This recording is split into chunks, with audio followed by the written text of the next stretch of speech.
Assalamualaikum warahmatullahi wabarakatuh. Perkenalkan, nama saya Abdullah Farul Asikinani. Saya dari kelompok 5 mata kuliah Ilmu Kalam.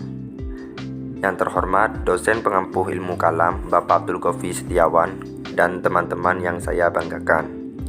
Pada hari ini, saya akan mempresentasikan hasil kerja dari kelompok kami dengan materi aliran Mu'tazilah. Sebelum saya presentasikan materi tersebut, saya akan memperkenalkan kelompok kami. Yang pertama yaitu Lintang Ramadhani, dan yang kedua adalah Ida Farida, dan yang ketiga adalah Abdullah Farul Asikinani, yaitu saya sendiri. Dan yang pertama, pengertian aliran Mu'tazilah. Aliran Mu'tazilah ini seringkali disebut dengan kaum rasionalis Islam.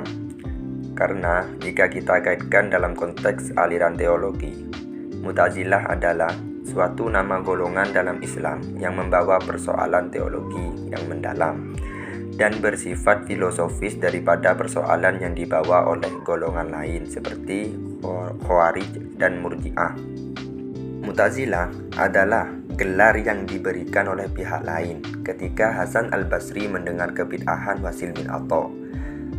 Beliau mengusirnya dari majelisnya, dan kemudian Wasil bin Atha memisahkan diri, diikuti oleh para sahabatnya yang bernama Ammar bin Ubaid.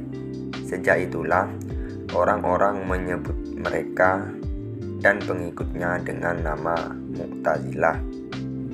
Dan kaum Mu'tazilah lah yang menyebut identitas dirinya sebagai Ahlu al-Adl atau pendukung paham keadilan Tuhan, dan Ahlu al-Tauhid atau golongan pembela Tauhid.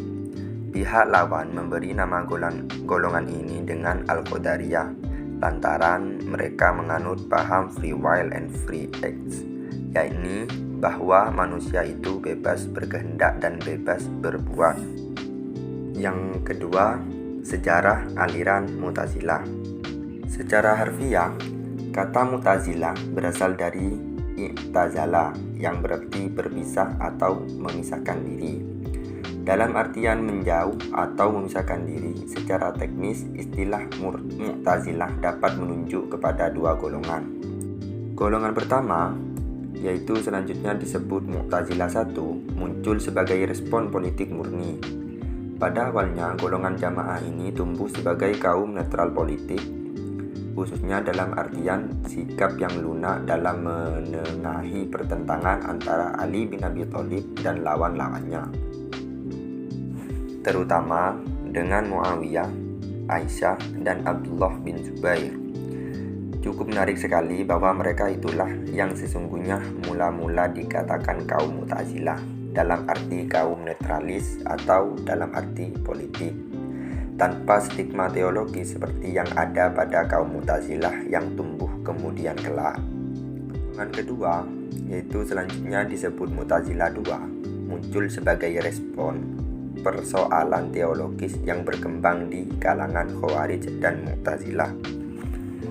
Kelompok pemuja kali ini muncul di kota Basrah atau Irak pada abad kedua Hijriyah, antara tahun 105 sampai 110 Hijriyah, tepatnya di masa pemerintahan Khalifah Abdul Malik bin Marwan dan Khalifah Hisham bin Abdul Malik. Pelopornya adalah seorang penduduk Basrah, mantan murid Al-Hasan al-Basri yang bernama Wasil bin Atha al-Makhzumi al-Ghazal. Ia lahir di kota Madinah pada tahun 80 Hijriyah dan wafat pada tahun 131 Hijriyah. Yang ketiga adalah pokok-pokok ajaran Mu'tazilah. 1. Pengakuan iman cukup hanya dalam hati. Jadi pengikut golongan ini tidak dituntut membuktikan keimanan dalam perbuatan sehari-hari. Ini merupakan suatu yang janggal dan sulit diterima kalangan Murji'ah itu sendiri. Karena iman dan amal perbuatan dalam Islam merupakan satu kesatuan yang harus selaras dan berkesinambungan. Yang kedua, selama meyakini dua kalimat syahadat, seorang muslim yang berdosa besar tidak dihukumi kafir. Hukuman terhadap perbuatan manusia ditangguhkan, artinya hanya Allah yang berhak menjatuhkannya di akhirat. Jadi, tidak aneh bila kaidah nomor 1 mereka berbunyi akal lebih didahulukan daripada syariat, yaitu Al-Quran, As-Sunnah, dan Ijma', dan akallah sebagai kata pemutus dalam segala hal. Bila syariat bertentangan dengan akal, menurut persangkaan mereka, maka sungguh syariat tersebut harus dibuang atau ditakwil. Dan yang terakhir adalah ciri khas aliran Mu'tazilah. 1. Mereka berpendapat bahwa iman hanya sebatas pemantapan dengan lisan atau sebatas pembenaran dengan hati, atau hanya pemantapan dan pembenaran. Yang kedua, mereka mengharapkan istin atau mengucapkan saya beriman insyaallah di dalam iman. Yang ketiga, mereka berpendapat bahwa orang yang meninggalkan kewajiban dan melakukan perbuatan haram atau dosa dan maksiat tidak berkurang imannya dan tidak merubah imannya. Yang keempat, mereka membatasi kekufuran hanya pada pendustaan dengan hati. Dan yang kelima, mereka mensifati amal-amal kekufuran yang tidak membawa melainkan kepada kekufuran, seperti mencela atau menghina dan mencela Allah, Rasulnya maupun syariah Islam, bahwa hal itu bukanlah suatu kekufuran, tetapi hal itu menunjukkan pendustaan yang ada dalam hati. Sekian presentasi yang bisa saya sampaikan, kurang lebihnya saya mohon maaf. Apabila ada tutur kata yang salah dari saya minta maaf sebesar-besarnya. Assalamualaikum warahmatullahi wabarakatuh.